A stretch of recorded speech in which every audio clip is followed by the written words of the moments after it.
Hi friends, welcome to Surya's kitchen. இன்றைக்கி இந்த வீடியோவில் 1/4 கப் உளுந்து வச்சு ஹெல்த்தியான ஒரு ஹெல்த் ட்ரிங்க் ரெசிபி தாங்க பார்க்க போகிறோம். கை கால் உடல் வலி இருக்கவங்களாம் தினமும் காலையில் 1 கப் குடிச்சு பாருங்கள், நல்லா ஆரோக்கியமாக இருக்கும். இப்போ இந்த ரெசிபி செய்கிறதுக்கு முதல்ல ஸ்டவ்வில் ஒரு பேன் வச்சுக்கலாம். இதில் 1/4 கப் அளவுக்கு உளுந்து சேர்த்துக்கலாம். வெள்ளை உளுந்து சேர்த்துக்கோங்க.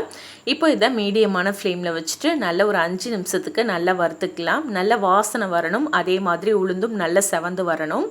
இப்போ ஓரளவுக்கு உளுந்து வறுபட்டதுக்கப்புறமா இதில் 2 ஸ்பூன் அளவுக்கு அரிசி சேர்த்துக்கலாம். அரிசி நீங்கள் எந்த அரிசி வேணாலும் எடுத்துக்கலாம். புழுங்கல் அரிசி, பச்சரிசி எது வேணாலும் எடுத்துக்கலாம்.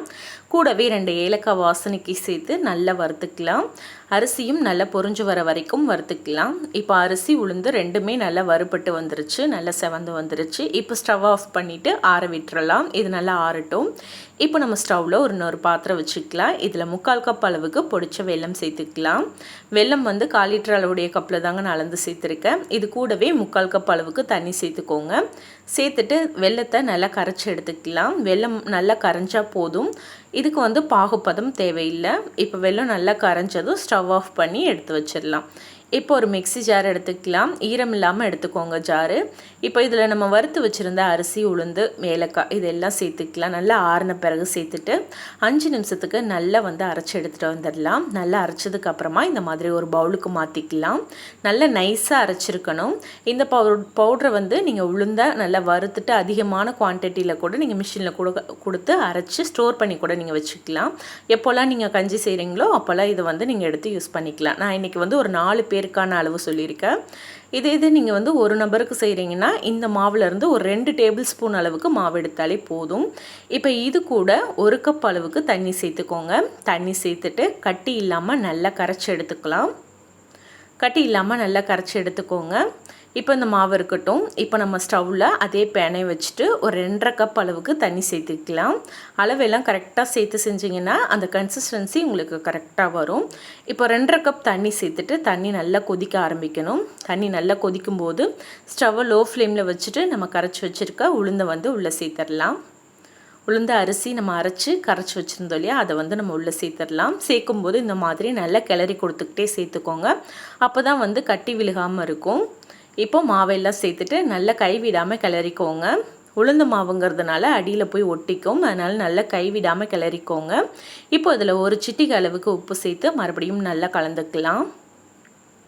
நல்லா மீடியம் ஃப்ளேம்லேயே வச்சுட்டு ஒரு 5 நிமிஷத்துக்கு நல்லா கைவிடாமல் கிளறிக்கோங்க.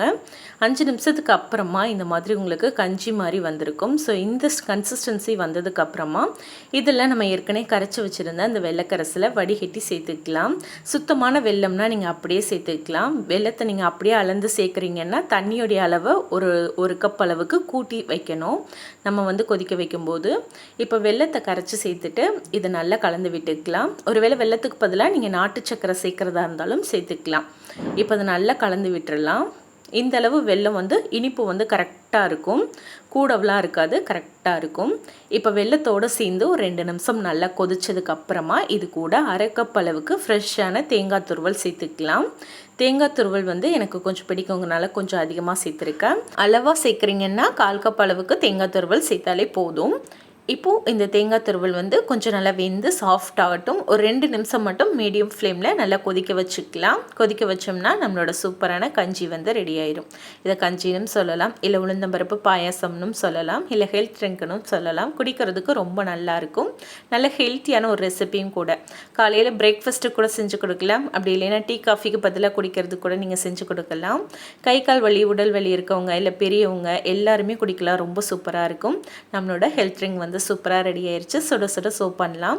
ஆறுனதுக்கப்புறமும் சாப்பிட்றதுக்கு ரொம்ப நல்லாயிருக்கும். ஸோ கண்டிப்பாக ட்ரை பண்ணி பாருங்கள். ட்ரை பண்ணி பார்த்துட்டு எப்படி வந்ததுன்னு மறக்காமல் கமெண்ட்டில் சொல்லுங்கள். இந்த ரெசிபி உங்களுக்கு பிடிச்சிருந்தா லைக் பண்ணி ஷேர் பண்ணுங்கள். சப்ஸ்கிரைப் பண்ணலைன்னா மறக்காமல் சூர்யாஸ் கிச்சனை சப்ஸ்கிரைப் பண்ணிக்கோங்க. இதே போல் நாளைக்கு ஒரு இன்ட்ரெஸ்டிங்கான வீடியோவோட நான் உங்களை மீட் பண்ணுறேன். தேங்க்யூ.